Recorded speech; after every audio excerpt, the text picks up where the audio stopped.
E aí pessoal, sejam bem-vindos a mais um vídeo aqui no canal. Quem fala com vocês é o Igor, que a paz do Senhor Jesus Cristo sejam com todos vocês. E no vídeo de hoje nós vamos estar falando referente ao que? A Páscoa. Especificamente nós vamos estar falando hoje da Páscoa, sobre o seu verdadeiro significado e sobre o que tem a Páscoa, o que é a Páscoa, para que é a Páscoa, como foi criada a Páscoa, a gente vai poder entender isso, tá bom? Primeiramente vamos voltar lá atrás, na Idade Média, lá na Alemanha, antiga Germânia, era dominada pelos germânicos, os povos habitantes da Alemanha. Esses povos, eles tinham uma deusa para eles, que era chamada de Ostara. A deusa Ostara, para eles, era considerada a deusa da fertilidade, que fazia férteis todas as pessoas que não eram férteis e dava muitos filhos a eles. Eles também associavam a deusa Ostara a um certo animal que é muito conhecido por nós, que é o coelho. O coelho, ele é um animal extremamente fértil. Ele tem muitos filhotes com apenas uma vez só. E eles eram associados à fertilidade. Por isso que fizeram?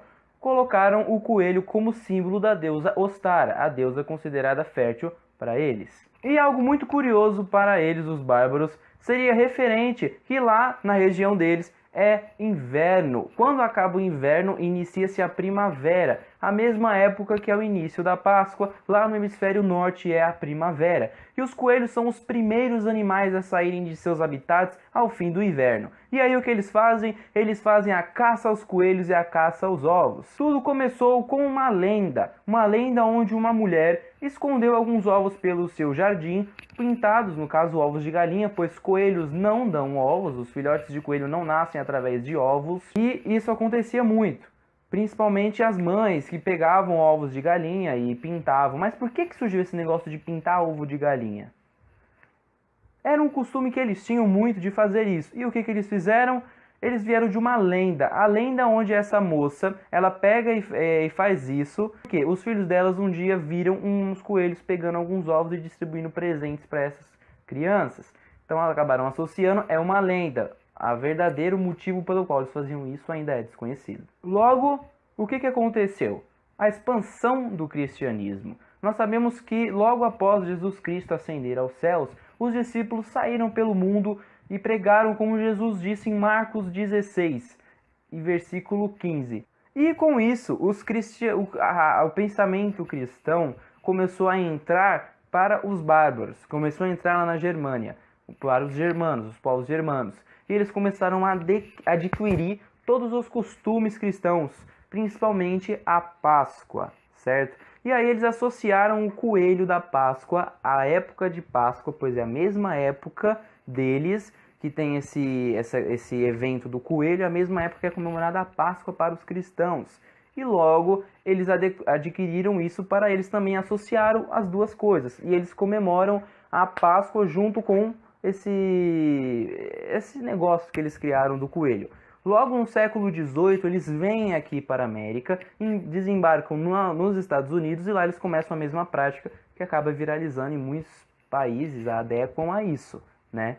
E é também uma questão de estratégia de marketing, pois a gente cria o quê? O coelho de Páscoa de chocolate, o ovo de chocolate. Então é uma questão marketing também que está envolvida nisso. Mas como é a Páscoa mesmo?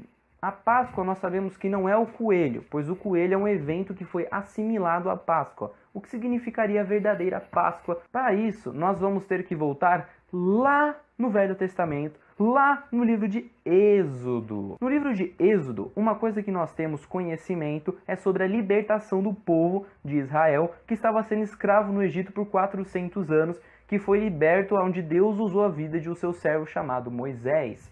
Deus ele derrama 10 pragas sobre o Egito, pois Deus queria tirar o povo do Egito. Deus em nenhum momento ele queria colocar pragas no Egito, pois ele pediu numa boa para o faraó, mas ele percebeu que o faraó tinha um coração tão fechado, tão duro, que ele teria que fazer algo para poder mexer com o faraó poder amolecer o seu coração. E aí ele começa a jogar as 10 pragas no Egito, porém, cada vez que ele colocava uma praga no Egito, ele perguntava ao faraó e pedia para libertar o povo.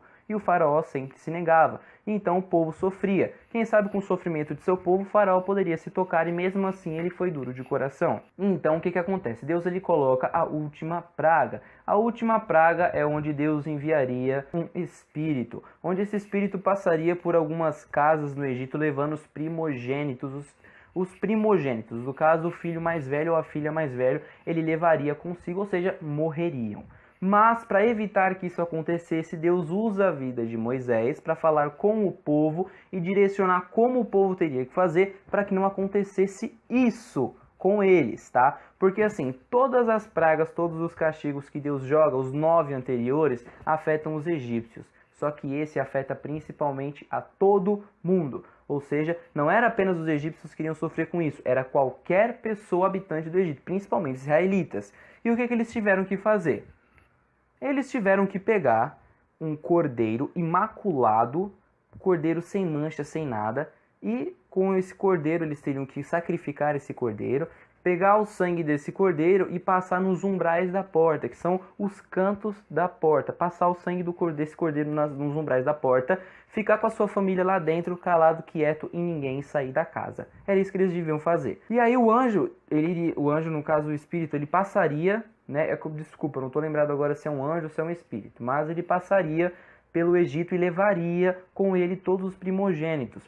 Porém, aquela casa que estivesse com essas marcas nos umbrais da porta, ele não entraria. Foi avisado também, os egípcios foram alertados disso, não deram ouvidos e acabou tendo todos os seus primogênitos mortos e levados. Porque salvou aqueles que tinham os sangue do cordeiro. Não era qualquer cordeiro. Um cordeiro imaculado significa um cordeiro que não tinha nenhuma mancha, um cordeiro que não tinha nenhuma patinha quebrada, um cordeiro que era robusto, bonito, era um cordeiro, digamos, perfeito. Imagine que você tem 10 cordeiros, aquele cordeiro que é o melhor, o mais bonito, o mais limpo, a pele limpinha, aquela mancha não tinha nada. Esse cordeiro deve ser sacrificado, o melhor cordeiro deve ser sacrificado, certo? Aqueles que sacrificassem qualquer cordeiro, o anjo iria levar da mesma forma, pois não estavam cumprindo os requisitos que Deus pediu, certo? E aí o que aconteceu? Aí passaram a comemorar, os judeus passaram a ter essa data como a Páscoa. E a Páscoa eles comemoram para lembrar da libertação que eles tiveram do Egito. Pois após essa praga, o faraó liberou eles e pediu que eles fossem embora do Egito e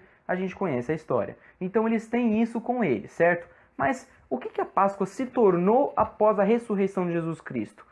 Segundo os estudiosos da Bíblia, Jesus ele foi morto numa sexta-feira e logo depois ele foi ressuscitado no domingo de Páscoa, na data que era comemorada a festa de Páscoa. E aí o que a gente assimila? Vamos pegar Jesus e vamos pegar esse cordeiro que morreu lá no Egito, esses cordeiros que morreram no Egito. O que simboliza? Tudo. Aquilo que aconteceu no Egito era um simbolismo da vinda de Jesus. Jesus, ele morreu para nos salvar, ele morreu por amor. Então, quando ele foi levado na cruz, pregado ao madeiro, quando ele foi morto, ele estava nos salvando. O sangue de Jesus nos salvou, nos deu uma nova oportunidade de vida. Oportunidade essa que a gente não pode perder. Então, foi isso que aconteceu. Aquele acontecimento da Páscoa, ele estava sendo uma maneira de indicar, de mostrar que viria que iria fazer um sacrifício. Jesus ele pegou todos os nossos pecados, todas as nossas culpas, ele colocou tudo sobre as suas costas, sobre os seus ombros. Ele foi crucificado, ele foi chicoteado, ele foi furado, ele foi cuspido, ele foi espancado, colocaram uma coroa de espinhos nele. Ele foi, depois eu vou deixar aqui, talvez eu deixe aqui no link da descrição, um vídeo de um médico onde ele relata o que aconteceu com Jesus Cristo, baseando em estudos da Bíblia. E gente, a gente pensa que ele foi chicoteado, colocaram ele na cruz e pronto. Não é só isso, tem muito mais coisa. Então o sacrifício que Jesus fez na cruz, ele foi um sacrifício, o maior sacrifício que já houve, o único sacrifício digno de ser reconhecido. E por isso que nós cristãos comemoramos a Páscoa. Esse é o verdadeiro significado na Páscoa, a ressurreição de Jesus. Jesus ele foi morto e ressuscitou ao terceiro dia. Então esse é o verdadeiro significado da Páscoa. Você não está proibido em nenhum momento de comer o ovo de chocolate ou de fazer essas brincadeiras que os germânicos faziam, de ficar escondendo o ovo, o filho ter que procurar. Isso não é pecado, isso não é proibido. mas tenha no seu coração o verdadeiro significado da Páscoa não é o chocolate, não é o coelho da Páscoa. O verdadeiro significado da Páscoa significa uma morte de amor. Onde em João 3,16 diz o seguinte: porque Deus amou o mundo de tal maneira que deu o seu Filho unigênito, para que todo aquele que nele crê não pereça, mas tenha a vida eterna. Então Deus amou o mundo de uma maneira onde ninguém consegue entender. Ele amou a todos, os pecadores, todo mundo, Ele amou todo mundo. E Ele nos deu uma nova oportunidade, uma oportunidade de viver, uma oportunidade de ser salvo e de irmos para o céu. Por isso, reconheça o sacrifício que Jesus fez na cruz por nós. Que não foi um sacrifício qualquer, foi um sacrifício de amor. Ele nos amou e eu duvido que qualquer pessoa faria isso por nós, a não ser Ele.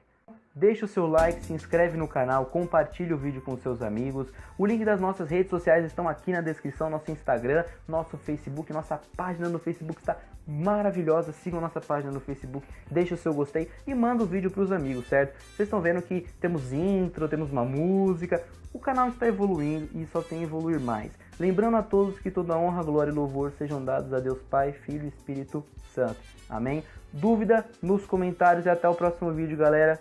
Deus abençoe a todos.